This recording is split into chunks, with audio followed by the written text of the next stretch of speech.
باریکیوں سے روشنی کی طرف آپ کا رہبر نور علم میڈیا لائک اور سبسکرائب کیجیے۔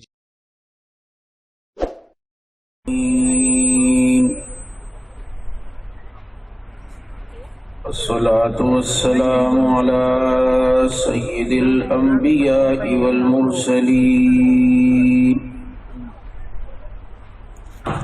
وعلى آله وأصحابه أجمعين ولعنة الله على الرافضين الكافرين المرتدين إلى يوم الدين. أما بعد فأعوذ بالله من الشيطان الرجيم. بسم الله الرحمن الرحيم.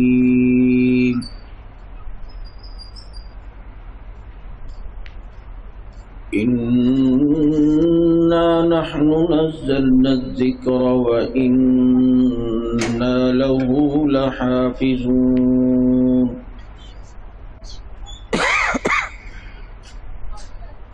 قال النبي صلى الله عليه وسلم: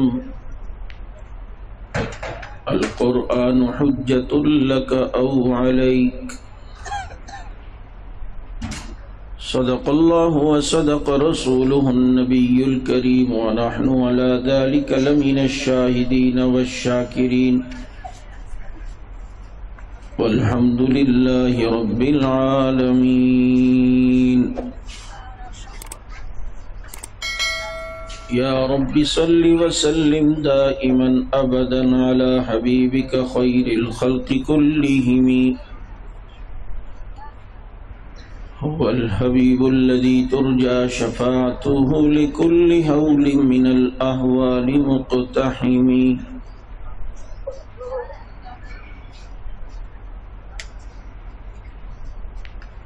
ہو جو دل عشق صحابہ کرام سے خالی ہے، وہی دل حفظ قرآن سے خالی.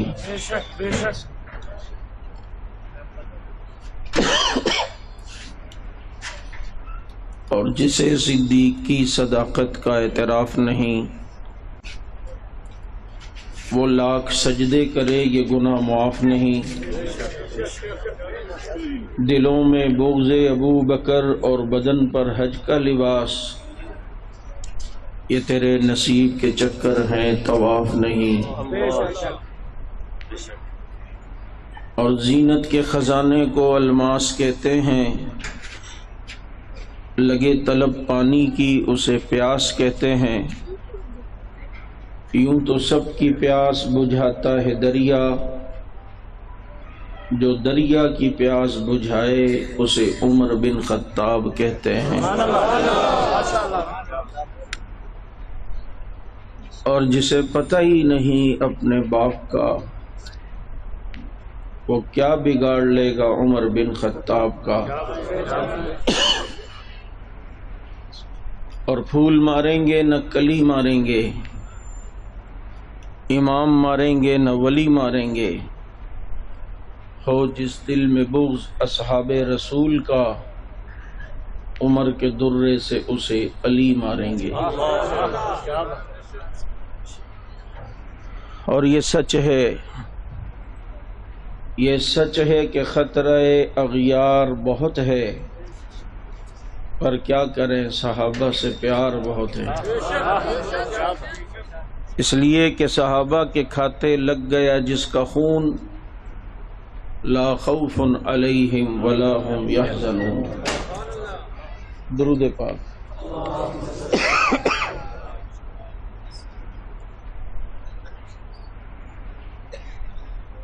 واجب الاحترام، آج کا یہ پروگرام حسن ابن علی رضی اللہ تعالی عنہما کے نام سے معنون اس مدرسے میں بچوں کی حوصلہ افزائی کے لیے ہوا ہے. جناب عبدالقیوم صاحب، حافظ اکرم صاحب اور یہ پورے علاقے کے ذمہ داران قابل تحسین بھی ہیں، قابل تعریف بھی ہیں کہ اس گئے گزرے دور کے اندر عظمت اصحاب رسول کی بات کرنے کا اور آپ لوگوں کو سننے کا موقع دیتے ہیں۔ میرے دوستو، یہ ان بچوں کے لیے بہت بڑی سعادت ہے کہ جو اپنے سینے میں اللہ کے قرآن کو محفوظ رکھتے ہیں، اور والدین بھی قابل تحسین ہیں کہ جنہوں نے اپنے بچوں کو قرآن کریم کی تعلیم دلوائی۔ قرآن کریم وہ عظیم کتاب ہے کہ جس کو اللہ رب العزت نے اپنی حفاظت میں لیا اور قیامت تک یہ قرآن محفوظ رہے گا۔ اور قرآن وہی ہے جو لوح محفوظ سے نبی تک آیا اور نبی نے صحابہ کو دیا اور پھر وہ ابو بکر صدیق کے دور میں کتابی شکل میں لکھا گیا۔ اس لیے میں آپ سے یہ عرض کر رہا ہوں کہ ایک طبقہ وہ بھی ہے کہ جو قرآن کو نہیں مانتا لیکن آپ کے سامنے آ کے کہے گا کہ ہم تو قرآن کو مانتے ہیں، تو آپ نے سوال یہ کرنا ہے کون سا قرآن؟ جب پہلا سوال آپ یہ کریں گے تو اسے جھٹکا لگے گا، وہ سمجھ جائے گا یہ مرید جھنگوی کا لگ رہا ہے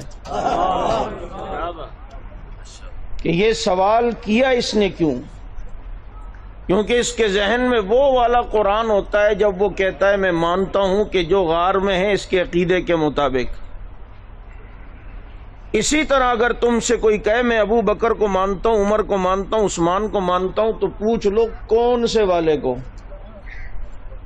جب آپ پوچھو گے کون سے والے کو تو وہ سمجھ جائے گا کہ یہ تو اعظم و حیدری کا چاہنے والا لگتا ہے، کیونکہ اس کے ذہن میں وہ ابو بکر ہوتا ہے جو علی کا بیٹا ہے، وہ عمر ہے جو علی کے بیٹے کا نام بھی ہے، وہ عثمان ہوتا ہے جو علی کے بیٹے کا نام بھی ہے۔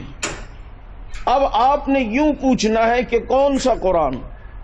وہی جو قرآن کریم لوح محفوظ سے نبی پر آیا، نبی نے صحابہ کو دیا اور پھر ابو بکر صدیق کے دور میں کتابی شکل میں جمع ہوا، اور یہ کتابی شکل میں جمع صدیق اکبر کے دور میں ہوا، اور یہ سعادت اللہ نے ابو بکر صدیق کو دی ہے۔ جب نبی پر قرآن نازل ہوتا تو نبی اس قرآن کو جلدی جلدی پڑھتے تاکہ تکرار ہو، بھول نہ جاؤں۔ اللہ نے نبی کو تسلی دی اور فرمایا لا تحرک بہ لسانک لتعجل بہ ان علینا جمعہ وقرآنا۔ اے نبی آپ زبان کو جلدی جلدی حرکت نہ دیں، اس قرآن کو جمع کرنا ہمارے ذمے ہے، اس قرآن کو جمع کرنا رب نے اپنے ذمے لیا۔ صدیق میں تیری جوتی پہ قربان جاؤں کہ قرآن کو جمع کرنے کا ذمہ جو اللہ نے لیا اور اللہ نے وہ ذمہ ابو بکر صدیق سے پورا کروایا، ان کے دور میں لکھا گیا۔ ابھی کچھ عرصے پہلے لاہور میں ایران سے ان کے مجتہدین کو لا کر پاکستان کے صحافیوں کو اس حال میں بٹھایا گیا اور ان کے سامنے مجتہدین نے کہا بھائی آپ کے پاکستان میں یہ ماحول بنایا جاتا ہے، ہم پر الزام ہوتا ہے کہ ہم قرآن کو نہیں مانتے، ہم آپ کے سامنے کہہ رہے ہیں کہ ہم اس قرآن کو مانتے ہیں، لہٰذا آپ اپنے کالموں میں لکھیں، آپ اپنے کالموں میں اس کا ذکر کریں کہ ہم پر یہ الزام ہے۔ اب جناب اس سے بڑے لوگ متاثر ہوئے، کچھ صاحب دستار بھی معذرت کے ساتھ وہ بھی متاثر ہوئے۔ یاد رکھو صاحب دستار کی عزت بھی اسی وقت ہے جب تک وہ صدیق کی عزت کر رہا ہے، جب وقت تو صدیق کے دشمن کو اپنا دشمن سمجھ رہا ہے، ورنہ حق نواز کہتا تھا کہ مجھے بتاؤ جسے صدیق اچھا نہیں لگتا تو اسے کیوں اچھا لگتا ہے؟ اپنے دل میں ذرا سوچ کہیں یہ تقیہ تو نہیں کر رہا، اور اگر نہیں کر رہا واقعی یہ تجھے پسند کرتا ہے تو پھر تیرے اندر ایمان کمزور ہے۔ بتانا صدیق میں ایسی کون سی خصوصیت تھی جو تیرے اندر موجود ہے جو عمر میں نہیں تھی وہ تیرے اندر موجود ہے، جو صحابہ میں نہیں تھی وہ تیرے اندر موجود ہے۔ اگر آج کے دور کے اندر کوئی صحابہ کا دشمن کسی صاحب دستار کو یہ کہہ دے مجھے تو پسند ہے، آپ بڑے اچھے ہیں، آپ بڑے ہی پیارے ہیں، آپ میرے آئیڈیل ہیں، اسے اپنے ایمان کی فکر کرنی چاہیے کہ جسے صدیق اچھا نہیں لگتا اسے تو کیوں اچھا لگتا ہے۔ مزہ تو تب ہوتا جب وہ تجھے بھی کہتا کہ میں تجھے نفرت کرتا ہوں، میں تجھے پسند نہیں کرتا، تو تیرا سینہ حق نواز کی طرح چوڑا ہو جاتا، اعظم کی طرح چوڑا ہو جاتا۔ یہ تیرے لیے اعزاز کی بات ہوتی کہ جسے صدیق اچھا نہیں لگتا اسے میں بھی اچھا نہیں لگتا، یہ میرے فخر کی بات ہے۔ لیکن جسے صدیق اچھا نہیں لگتا اگر وہ کہے مجھے تو اچھا لگتا ہے، یقین کر لے اندر کچھ چھپا ہوا ہے، کچھ نفاق ہے، کچھ پریشانی ہے، کچھ گڑبڑ ہے۔ یاد رکھو ہم جیسے کروڑوں مل جائے صدیق کی جوتی کا مقابلہ بھی نہیں کر سکتے۔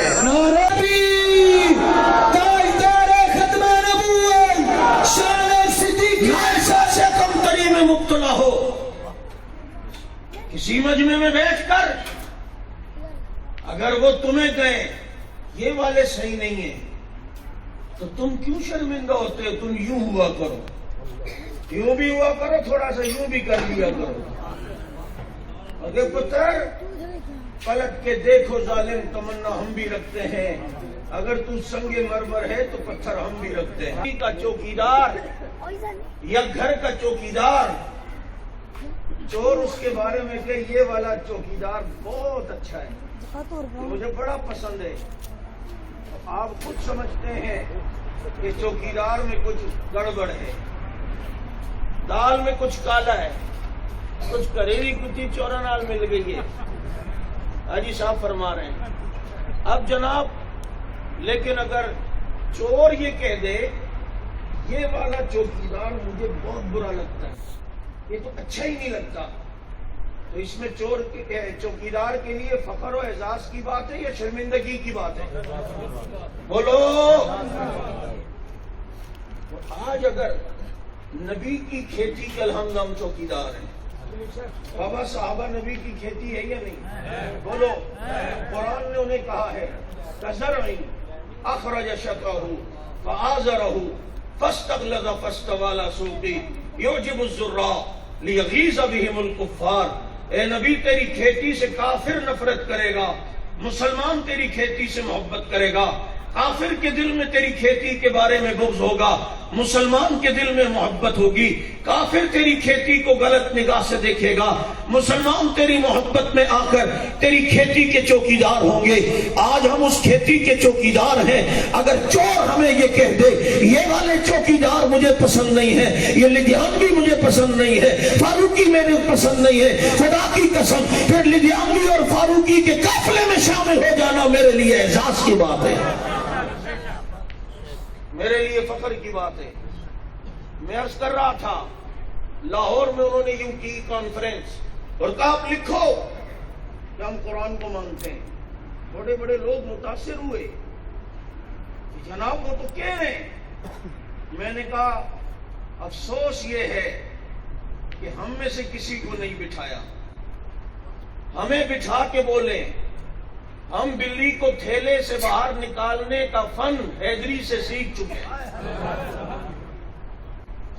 کوئی یہ نہ سوچے حیدری چلا گیا اب کوئی پڑھ پڑھ کر لے گا، انشاءاللہ اس کے روحانی بیٹے آج بھی موجود ہیں، اور دل جلوں کو پڑا فلک سے کام نہیں، جلا کے راکھ نہ کر دیں صحابہ کے غلام نہیں۔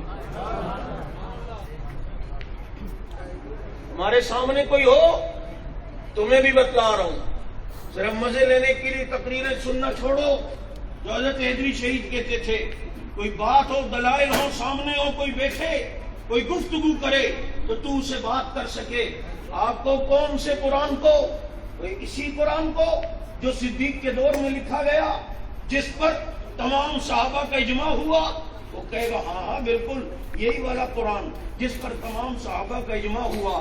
تو پھر اگلی بات اس سے کرنی ہے، آپ نے کہنا ہے کہ قرآن جیسی افضل کتاب کو صحابہ کے اجماع سے مان رہا ہے، اب اگر تو قرآن کو حقیقی معنوں میں مانتا ہے تو اگلی بات جو میں کر رہا ہوں پھر اسے بھی تسلیم کرنا ہوگا، اسے پھر یاد دلا، یہی والا قرآن جو صدیق کے دور میں لکھا گیا، جس پر تمام صحابہ کا اجماع ہوا کہ یہی قرآن ہے، صحابہ نے اس پر اجماع کیا تھا، وہ کہے گا ہاں ہاں یہی والا قرآن۔ وہ قرآن کو صحابہ کے اجماع سے مانتا ہے، ابو بکر کی خلافت کو صحابہ کی اجماع سے کیوں نہیں مانتا؟ نہیں سمجھ آئی بھائی؟ ابو بکر خلیفہ بلا فصل، اس پر مشاورت صحابہ کی ہوئی اور پھر تمام صحابہ کا اجماع ہوا۔ اب جب قرآن جیسی افضل چیز مانتا ہے تو خلافت قرآن سے کم درجے میں ہوتی ہے، تو مجھے بتاؤ پھر صحابہ کے اجماع سے صدیق کی خلافت کو بھی ماننا چاہیے تھا اسے یا نہیں؟ جب صحابہ کی اجماع سے یہ صدیق کی تمہاری حقیقت انشاءاللہ دنیا کے سامنے آشکارا کر کے چھوڑیں گے،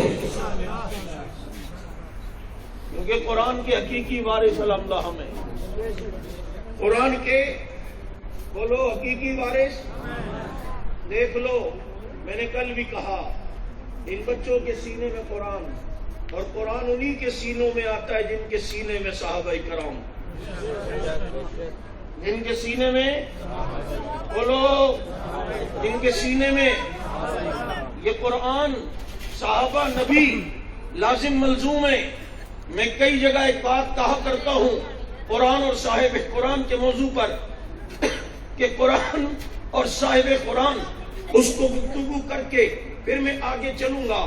اس عنوان پر میں گفتگو کرتا ہوں کہ اللہ نے ہمیں دو قسم کے قرآن دیے، ایک قرآن کتابی شکل میں، ایک قرآن محمد الرسول اللہ کی شکل میں، یعنی یہ بھی قرآن ہے جو ہمارے پاس ہے اور میرا نبی بھی قرآن ہے، یہ کتاب اللہ وہ محمد الرسول اللہ، یہ بھی قرآن وہ بھی قرآن، یہ بھی لا شک وہ بھی لا شک، یہ بھی لا ریب وہ بھی لا ریب۔ ادھر دیکھو تو دل نہ بھرے، ادھر دیکھو تو دل نہ بھرے، یہاں دیکھو تو سطرے کالی، وہاں دیکھو تو زلفے کالی، یہاں دیکھو تو لا ریب ہے، وہ دیکھو تو لا ریب ہے، یہ دیکھو تو لا شک ہے، وہ دیکھو تو لا شک ہے۔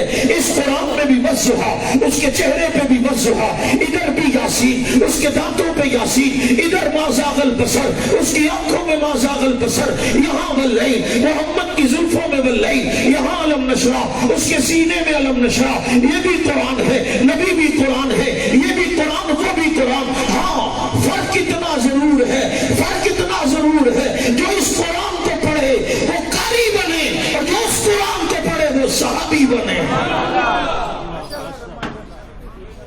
جو اس قرآن کو پڑھے قاری بنے، جو اس قرآن کو پڑھے صحابی بنے۔ یہ اگر متن ہے، وہ قرآن اس کی تشریح ہے، یہاں سطرے کالی ہیں، ادھر محمد کی زلفیں کالی ہیں، یہ بھی قرآن ہے، یہ بھی قرآن ہے، یہ کتاب اللہ ہے، وہ محمد الرسول اللہ ہے۔ اس قرآن کو دیکھو دو گدوں کے درمیان محفوظ، اس قرآن کو دیکھو آج بھی دو سچوں کے درمیان محفوظ۔ یہ بھی قرآن میرا نبی بھی۔ پھر اس قرآن کے پارے ہیں، یہ پہلا پارا، دوسرا پارا، تیسرا پارا، آخری 30 پارے۔ یہ قرآن تعارف کرواتا ہے اپنے پاروں سے، وہ قرآن تعارف کرواتا ہے اپنے یاروں سے۔ اس نے تعارف کروایا اپنے پاروں سے، اس نے تعارف کروایا اپنے۔ پھر اس قرآن کی صورتیں ہیں، علماء سے پوچھو، ہر صورت کا ایک موضوع ہے۔ سورہ بقرہ موضوع یہودیت کا رد، سورہ ال عمران موضوع عیسائیت کا رد، سورہ نساء عورتوں کے مسائل بتاتی ہے، سورہ مائدہ فقہ کا درس دیتی ہے۔ ہر سورت کا موضوع، یہ انفال اور توبہ ہے، جہاد اس کا موضوع ہے۔ سورہ قصص تاریخ کا علم بتاتی ہے، سورہ فرقان حق باطل میں فرق کرتی ہے، سورت نور حیا کا درس دیتی ہے، سورت صف بہادری سکھاتی ہے۔ یہ قرآن کی صورتیں ہیں۔ آئیے پھر میرا نبی بھی قرآن ہے، اس کی بھی صورتیں دیکھتے ہیں۔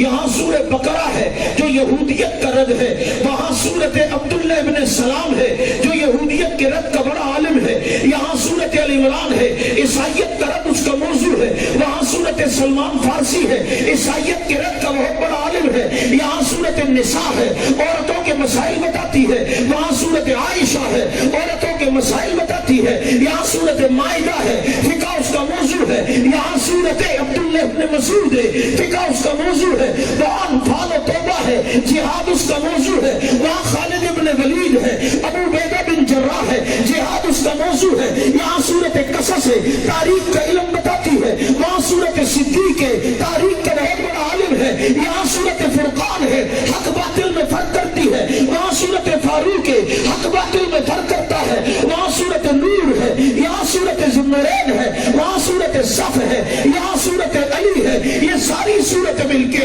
اس قرآن کے پارے بنے. تو پھر مجھے کہنے دے، یہ قرآن تعارف کرواتا ہے اپنے پاروں سے، اور وہ قرآن تعارف کرواتا ہے اپنے یاروں سے.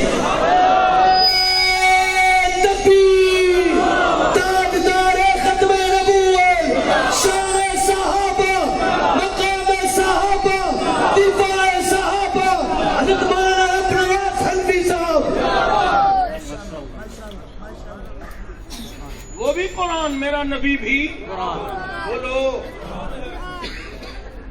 میں کہا کرتا ہوں جملہ عموماً اس قرآن کی تو رحل بھی ہوتی ہے. مسجد میں ہم دیکھتے ہیں رحل پہ رکھتے ہیں، نہیں سمجھے؟ میرا نبی بھی تو قرآن ہے. یا اللہ، اس کی رحل کہاں ہے؟ اس کی رحل کہاں ہے؟ اس کی رحل ہم دیکھتے ہیں. صدیق اکبر، میں کہتا ہوں نا، جب نبی کے گھر کو چاروں طرف سے کافروں نے گھیرا اور نبی نے علی کو اپنے بستر پہ سلا دیا، علی میرے بستر پہ سو جا، تاکہ یہ باہر جتنے بھی کافر یہ تجھے نبی سمجھتے رہے. حالانکہ تو علی ہے نا، ولی بھائی نبی نے اسی لیے سلایا تھا نا. باہر کافر تھے، ادھر بھی کافر، ادھر بھی. اسی لیے کہہ رہا ہوں باہر جو کافر ہے وہ تجھے نبی سمجھتے رہیں گے اور وہ سمجھیں گے تو نبی. حالانکہ تو ولی ہے، گل کی کلی ہے، چمن کی کلی ہے. اصل میں نبی نے مٹی اٹھائی نہیں تو پھینک دی، ان کی آنکھوں میں گئی تو ان کی آنکھوں کی لائٹیں بند ہو گئی تھی. آج تک پھر اس نے لائٹ بند کرنا مذہب بنا لیا.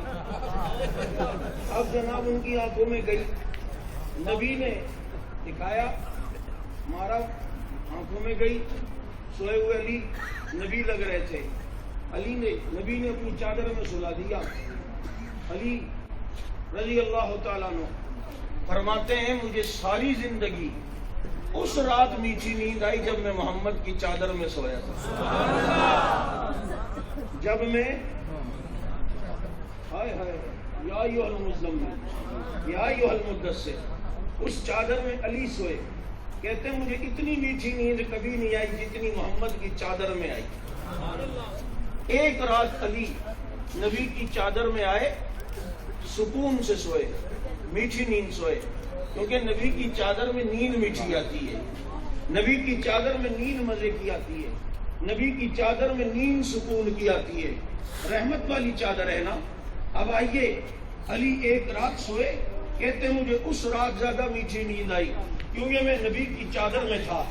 اب نبی کے ایک صحابی ہیں جنہیں حضرت معاویہ رضی اللہ عنہ کہا جاتا ہے.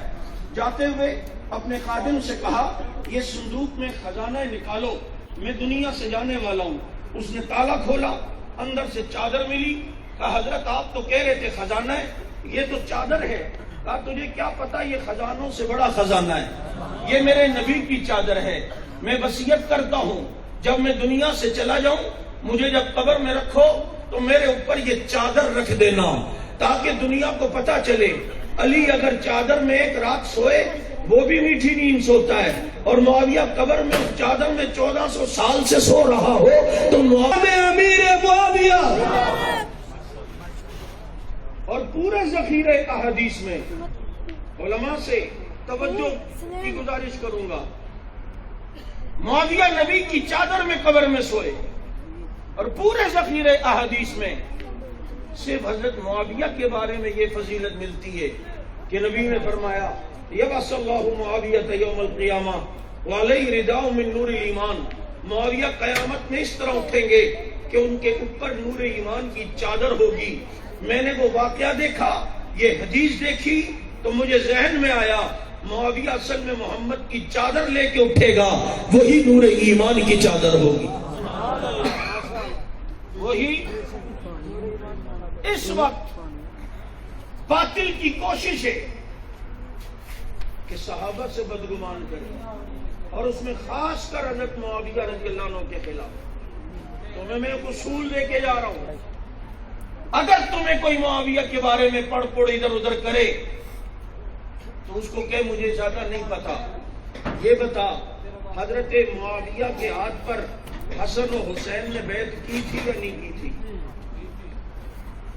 بول، تو زیادہ سمجھدار ہے یا حسن و حسین؟ یا تو علی سے زیادہ محبت کرتا ہے یا حسن و حسین؟ اب جب یہ سوال تو کرے گا، اس کا چہرہ ایسا بن جائے گا کہ مکروہ تحریمی کی تعریف سمجھ آ جائے گی. اتنا پروپیگنڈا. مجھے کہنے لگا آپ کی تاریخ مدینہ دمشق میں نہیں لکھا. دیکھو اتنا غلط طریقے سے پروپیگنڈا، جھوٹ. میں اس کی مثال دے رہا ہوں کہ یوں ہو رہا ہے دنیا میں صحابہ کے بارے میں، خصوصاً حضرت معاویہ کے بارے میں. آپ کی تاریخ مدینہ دمشق کتاب ہے، اس میں یہ نہیں لکھا نبی جب جنت میں چلے جائیں گے صحابہ بھی جائیں گے تو نبی دیکھیں گے جنت میں معاویہ نہیں ہے، تو نبی کہیں گے ہے معاویہ کہاں ہے؟ دیکھا سارے صحابہ جنت میں اور معاویہ نہیں ہوں گے. میں نے کہا پتر اتنا تو من لیا نا کہ صحابہ جنت میں نہیں سمجھ آئی. اتنا تو من لیا کہ معاویہ کو انشاءاللہ میں منواتا ہوں. اتنا تو مان لیا کہ وہ جنت میں سارے صحابہ. یہ حوالہ پیش کیا. میں نے کہا کہاں جا رہا ہے؟ کہہ رہے نماز پڑھنے. میں نے کہا کیوں بھائی؟ قرآن نے کہا لا تقربوا الصلاۃ، نماز کے قریب بھی نہ جاؤ.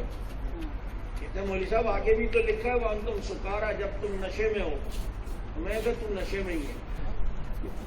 تو جو یہ پڑھ رہا ہے کہ نبی دیکھیں گے کہ معاویہ جنت میں نہیں باقی صحابہ جنت میں ہے، تو اگلی لائن بھی تو پڑھنا. میں نے کہا آگے کیا ہے؟ نبی 80 سال کے بعد دیکھیں گے معاویہ زبرجد کی اونٹنی میں آ رہے ہیں. نبی فرمائیں گے معاویہ تو کہاں رہ گیا تھا؟ تو معاویہ کہیں گے اللہ کے نبی مجھے اللہ نے اپنے عرش کے نیچے روک لیا تھا، اور اللہ نے کہا دنیا میں تجھے بڑے تان و تشنی کے نشانے بنائے گئے. یوناجینی فاناجی، میں اپنے رب سے باتیں کر رہا تھا، میرا رب مجھ سے باتیں کر رہا تھا. تکبیر، شان صحابہ، شان سیدنا امیر معاویہ، نعرہ تکبیر.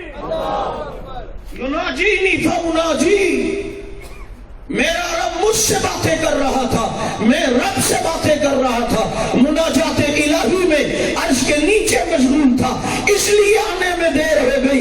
میں نے کہا باقی صحابہ کو تو پہلے مان چکا تھا، معاویہ کو تجھے حق نواز کا بیٹا منوا چکا ہے. یہ پروپیگنڈے.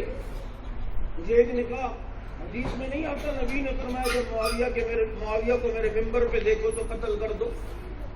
میں نے کہا آتا ہے حدیث میں کہ پھر؟ میں نے کہا بات سن. دیکھو معاویہ کے نام آیا تو ادھر سے جو آوازیں آ رہی ہے. چلو اس کو اپنا کام کرنے دو، میں اپنا کام کرتا ہوں. کوئی جلدا ہے تو جلے میں جلاواں گا، میں تو رتبے معاویہ دے سناواں گا.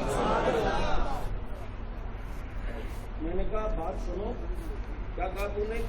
نبی نے فرمایا معاویہ کو میرے ممبر پہ دیکھو تو قتل کرو. میں نے کہا بات سن. نبی نے فرمایا عبد الرحمن جنتی ہے، اور عبد الرحمن نے حضرت علی کو شہید کیا ہے. کہتے مولوی صاحب دھوکہ نہ دو، دونوں عبد الرحمن الگ الگ ہیں. جس عبد الرحمن کو نبی نے جنتی کہا وہ عبد الرحمن ابن عوف ہے، اور جس عبد الرحمن نے حضرت علی کو شہید کیا عبد الرحمن ابن ملجم ہے. میں نے کہا انی دیا آگے پھر تو یہ کہہ رہا ہے وہ عبد الرحمن الگ اور یہ عبد الرحمن الگ ہے. تو جس معاویہ کے بارے میں نبی نے فرمایا وہ معاویہ بن یابو ہے. معاویہ بن یابو الگ ہے، معاویہ بن ابی سفیان الگ ہے. معاویہ بن یابو سے کہا تھا کہ جس کو دیکھو معاویہ بن یابو میرے ممبر پہ تو اسے قتل کر دو، اور معاویہ بن ابی سفیان سے کہا تھا معاویہ اللہ تجھے دنیا میں حکومت دے گا. اس طریقے سے باطل اس وقت سوشل میڈیا پہ ایسی محنت کر رہا ہے.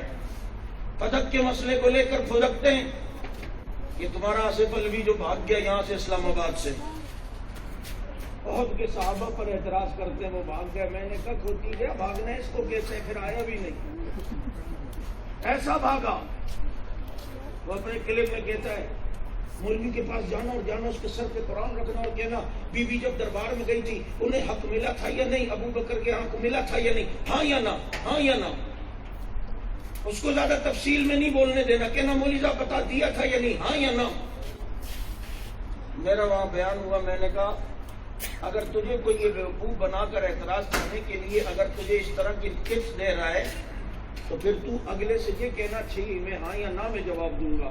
لیکن حدیبیہ کے موقع پر جب صلح حدیبیہ کی شرائط طے ہو رہی تھی تو شرائط میں لکھا تھا یہ محمد الرسول اللہ کی طرف سے. تو سہیل ابن عمر جو مشرکین مکہ کی طرف سے آئے تھے انہوں نے کہا یہ لفظ رسول اللہ مٹائیں، اگر نیچے ہم نے سائن کر دیے تو ہم نے تو آپ کو رسول مان لیا، آپ لکھیں یہ معاہدہ محمد ابن عبداللہ کی طرف سے ہے. تو چنانچہ نبی نے حضرت علی سے فرمایا علی یہ لفظ رسول اللہ مٹا دو. حضرت علی نے فرمایا آقا علی کے ہاتھوں اور لفظ رسول اللہ مٹا دوں، ایسا نہیں ہو سکتا ہے. میں نے کہا علی نے نبی کی مانی یا نہیں، ہاں یا نہ، ہاں یا نہ میں جواب دے. وہ کہے گا ادھر تھوڑی تفصیل ہے، نہیں دیا اتنے بھی تھوڑی تفصیل ہے، پھر وہاں بھی تھوڑی تفصیل ہے. تم جس روپ میں جس انداز میں آؤ صحابہ کے غلام انشاءاللہ تمہیں تن کے رکھ دیں گے. تمہیں چھٹی کا نہیں بلکہ 8ویں کا دودھ یاد دلایا جائے گا.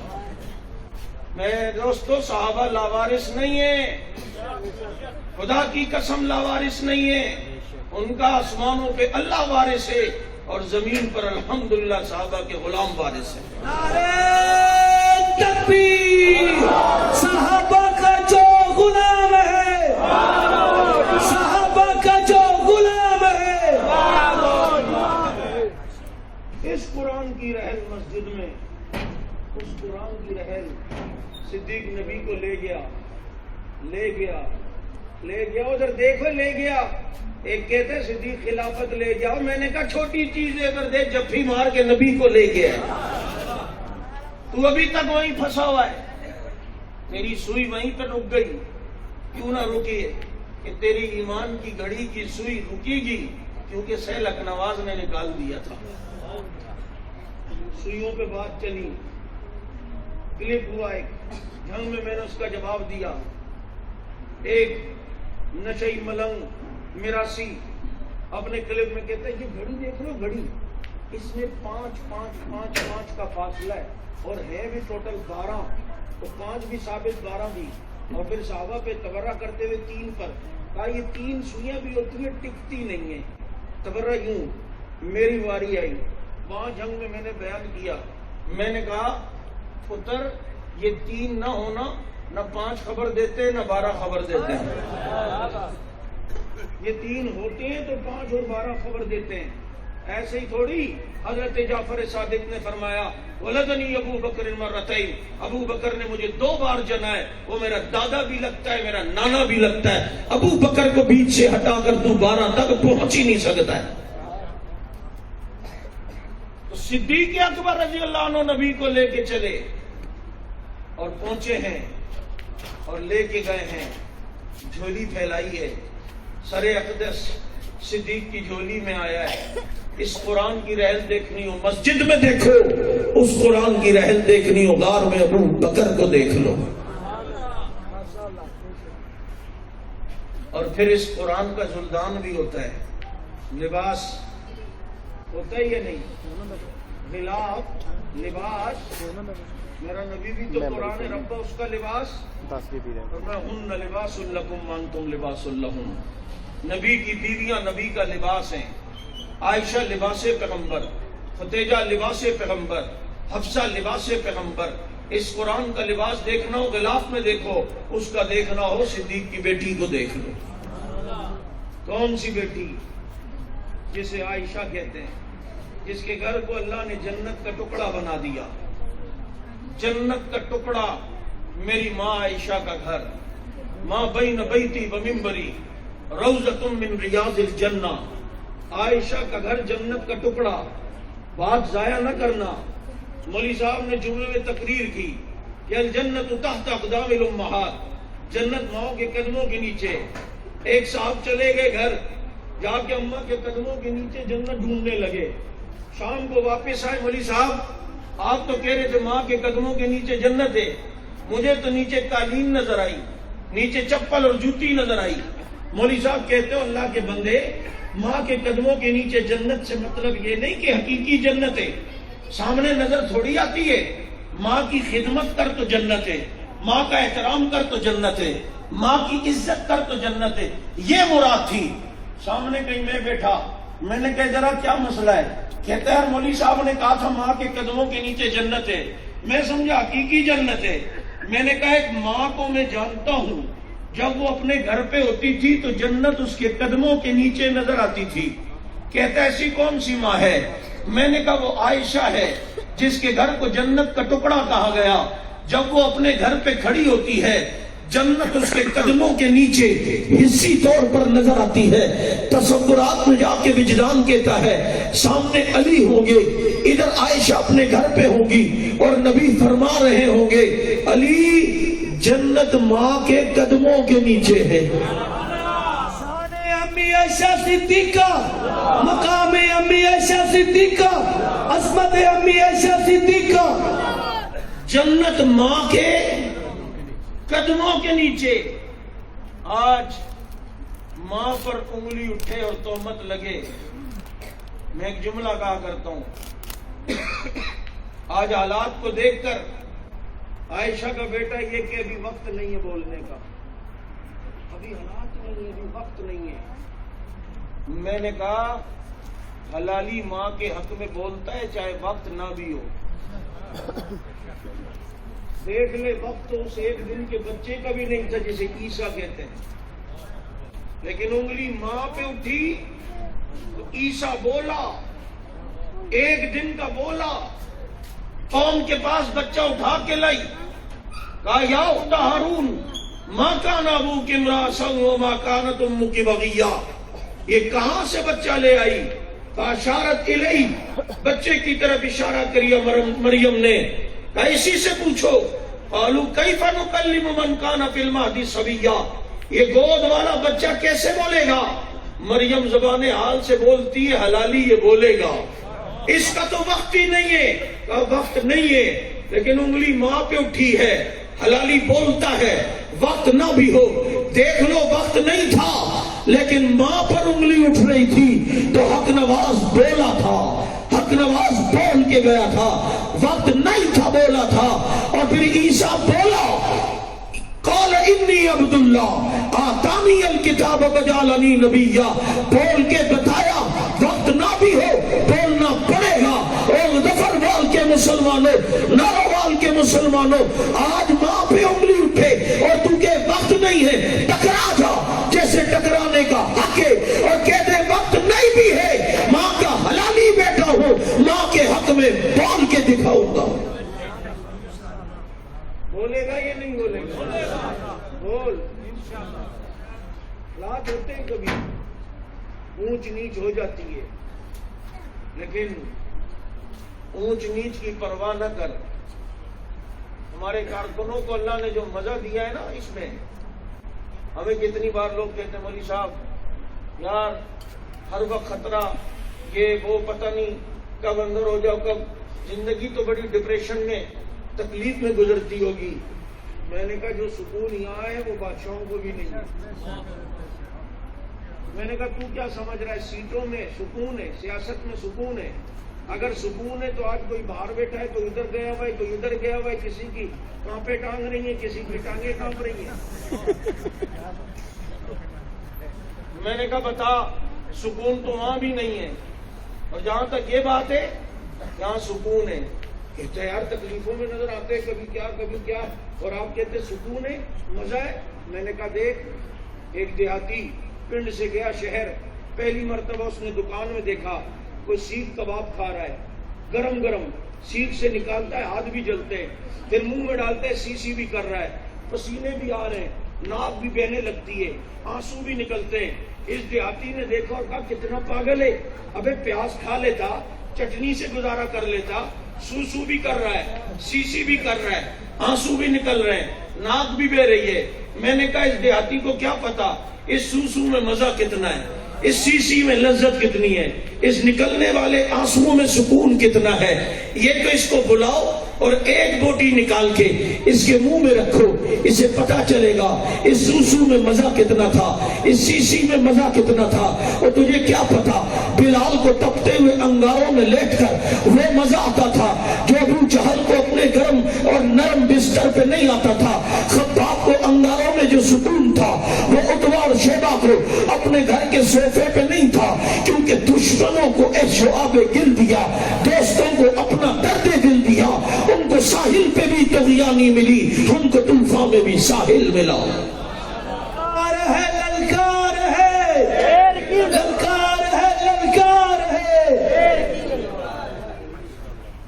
آج یہ ختم قرآن کی تقریب جہاں ان بچوں کو مبارکباد دینے کے لیے منعقد ہے، وہاں ہمیں جھنجھوڑ کر یہ احساس بھی دلا رہی ہے آخر وہ کون تھے جنہوں نے قرآن ہم تک پہنچایا، وہ کون تھے جو قرآن ہم تک لے کر آئے، وہ کون تھے جنہوں نے قرآن کریم ہم تک پہنچانے کے لیے ہر قسم کی قربانی دی، دن کو دن نہیں سمجھا، رات کو رات نہیں سمجھا، اور اتنے عظیم لوگ کہ خدا کی قسم یہ قرآن لے کر دنیا میں پہنچے، دنیا میں پھیلے، دنیا میں چھائے۔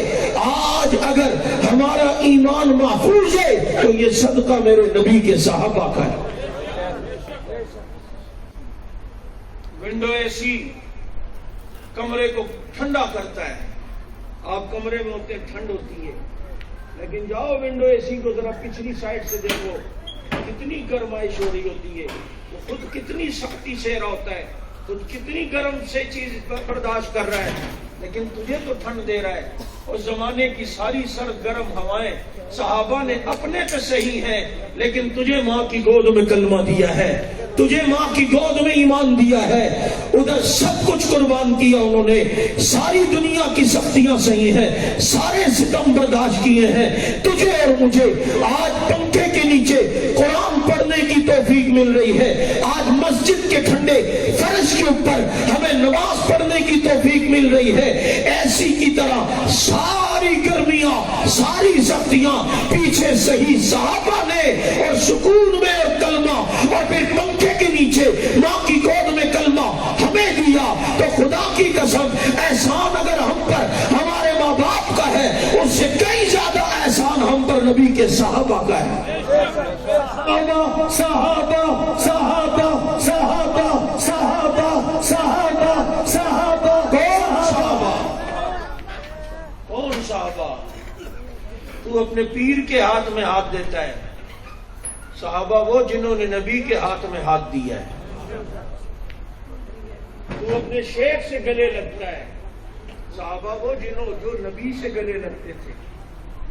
آج وظیفہ دیتے مولوی صاحب، کہتے ہیں اگر اولاد نرینہ نہ ہو رہی ہو، اب نیت کرنا اللہ بیٹا دے گا تو نام محمد رکھوں گا، تو اللہ اولاد نرینہ دے گا، اس میں محمد کی برکتیں ہیں، نام لو تو سکون ملتا ہے۔ ہم اس میں محمد کی برکتیں لیتے ہیں، اور صحابہ جس میں محمد کی برکتیں لیتے تھے۔ ہم اس میں محمد کی برکت لیں، اور صحابہ جس میں محمد کی برکت لیں۔ اور کتنا پیار ہے نبی کو ایک ایک صحابی سے، آپ اس سے اندازہ کرو۔ ایک جنازہ آیا ترمذی شریف میں، آپ نے سنا ہوگا علماء سے، آج ہمیں اخلاق کا درس دینے والوں اس کا اخلاق دیکھو جو انک لعلی خلق عظیم ہے۔ سامنے جنازہ، نبی نے فرمایا اس مردود کا جنازہ نہیں پڑھا تھا۔ آقا کیوں؟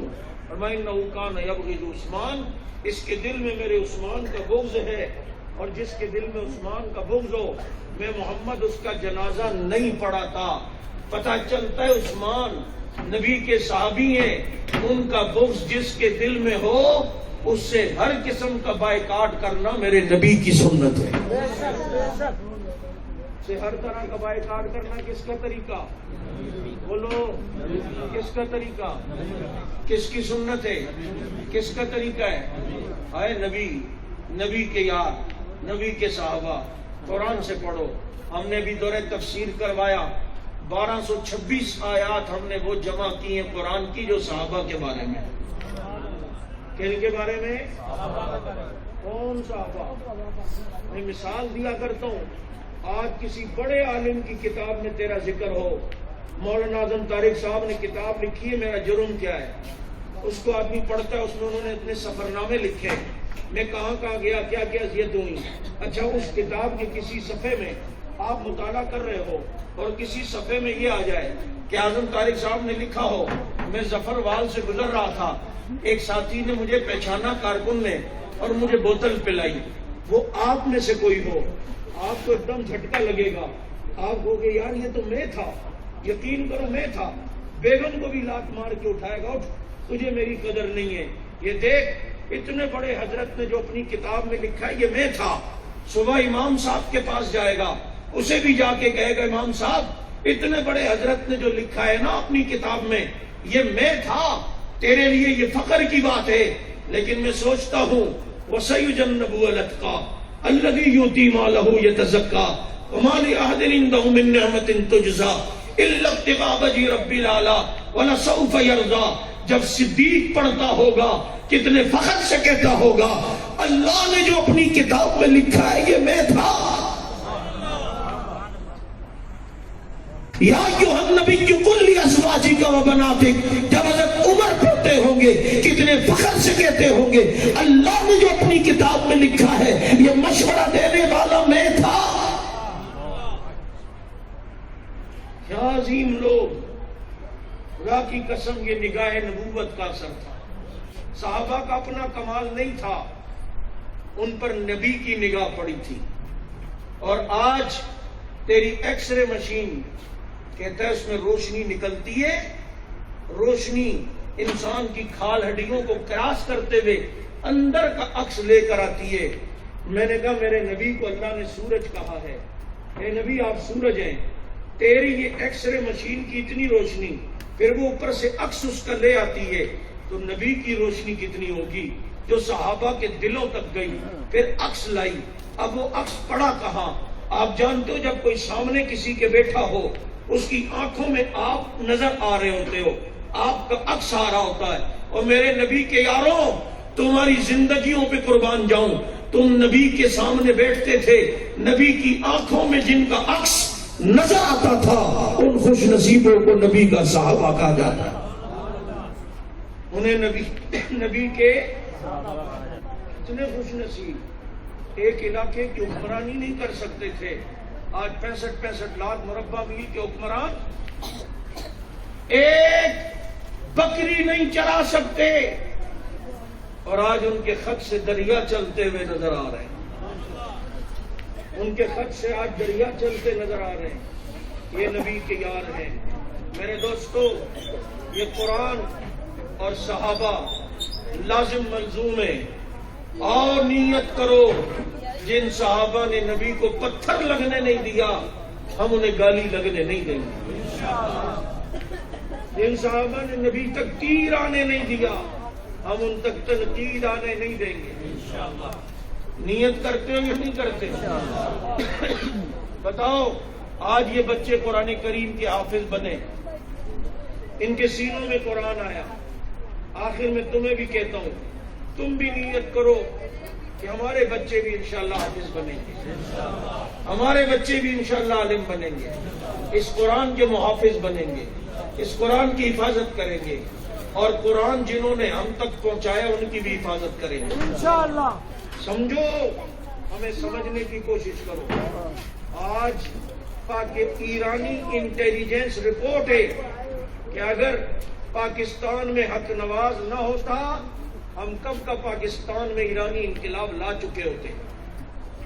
یہ دعائیں دو حضرت جنوی شہید رحمت اللہ علیہ کو۔ میں نے حق نواز کی وہ تقریر ویڈیو میں گنبد خضرا کے سامنے سنی، پشاور کی چوک یادگار، اور وہ جملے تھے، اور سامنے خدا کی قسم گنبد خضرا تھا کہ حق نواز گونجتے ہوئے کہہ رہا تھا، امی اللہ میں اپنی آواز گنبد خضرا تک پہنچانا چاہتا ہوں، میں اپنی آواز وہاں تک پہنچانا چاہتا ہوں۔ پھر اللہ نے اس کی آواز کو وہاں تک پہنچایا۔ کتنے لوگوں نے روکنے کی کوشش کی، آج کعبے کا امام بھی اور مسجد نبوی کا امام بھی وہی بات کر رہا ہے جو حق نواز کر کے گیا تھا۔ اس لیے ہمیں سمجھنے کی کوشش کرو، ہمیں پاکستان سے محبت تھی، ہے اور رہے گی۔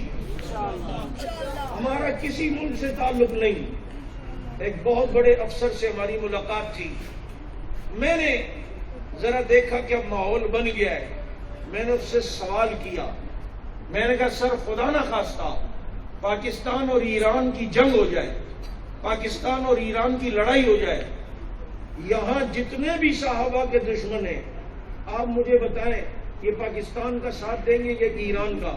خدا کی قسم اس افسر نے کہا وہ ایران کا ساتھ دیں گے۔ میں نے کہا پھر بھی مجرم ہم، دہشت گرد ہم، انتہا پسند ہم، ہمارا تو کوئی ملک نہیں ہے کہ ہم جہاں جائیں، ہم تو یہیں پیدا ہوئے، یہی ہماری مٹی ہے، یہی ہمارا وطن ہے، اور اس کی بنیادوں میں میرے اکابرین کا خون شامل ہے۔ نظر آتی ہے مسلمانوں کی آبادی، حسین احمد کے قدموں کا تقدس ہے یہ آزادی۔ میں کہا وہ ان کا ساتھ دیں گے، پھر بھی وہ محب وطن۔ اس لیے میرے دوست سمجھ لو، ڈاکٹر جو لوگ قریب کرنے کی کوشش کرتے نا، بعضوں کو یہ کیڑا بھی بہت بڑا ہوتا ہے، نہیں ملائیں، ساتھ رکھیں۔ مصر جامعہ ازہر کے یونیورسٹی کے ڈائریکٹر ہے یوسف القرضاوی، ان کی یوٹیوب کے اندر ہے تو وہ عربی میں پریس کانفرنس آپ دیکھ لینا، انہوں نے وہاں ساری زندگی انہیں ساتھ ملانے کی کوشش کی، لیکن آخر میں آ کر وہ بندہ بھی پریس کانفرنس میں بولنے لگا، کہا کہ مجھے اب بات سمجھ میں آئی، جو نبی کے صحابہ کے نہیں ہوئے وہ ہمارے نہیں ہو سکتے۔ یوسف القرضاوی ڈائریکٹر جامعہ ازہر مصر، جو ان کا نہیں ہو سکا وہ ہمارا، اس لیے جو صحابہ کا نہیں وہ ہمارا۔ بولو ان کی کسی دعوت میں شرکت، کوئی دوستی، کوئی رشتہ داری، کوئی ناتا، کوئی بھی کسی قسم کا تعلق نہیں ہوگا۔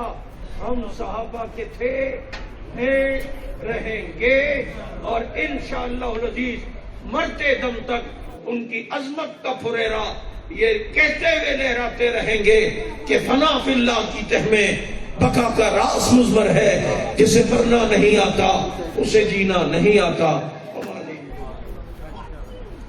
سبحانک اللہم و بحمدک نشہد ان لا الہ الا اللہ نستغفرک و نتوب الیک۔ اللہم صلی علی محمد النبی الامی وعلی آلہ وسلم۔ باریکیوں سے روشنی کی طرف آپ کا رہبر نور علم میڈیا، لائک اور سبسکرائب کیجیے۔